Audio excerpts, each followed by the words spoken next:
قومك من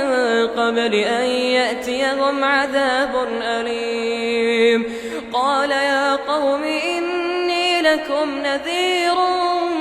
مبين أن اعبدوا الله واتقوه وأطيعون يغفر لكم من ذنوبكم ويؤخركم إلى أجل مسمى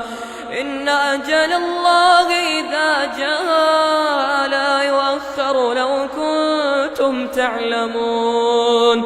قال رب إني دعوت قومي ليلا ونهارا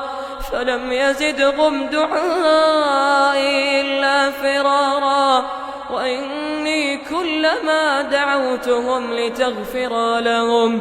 جعلوا أصابعهم في آذانهم واستغشوا ثيابهم وأصروا واستكبروا استكبارا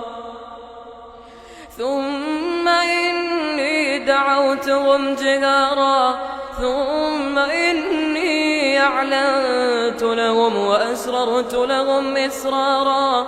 فقلت استغفروا ربكم إنه كان غفارا يرسل السماء عليكم مدرارا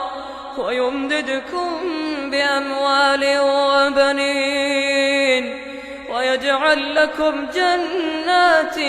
ويجعل لكم أنهارا ما لكم لا ترجون لله وقارا وقد خلقكم أطوارا ألم تروا كيف خلق الله 7 سماوات طباقا وجعل القمر فيهن نورا وجعل الشمس سراجا والله أنبتكم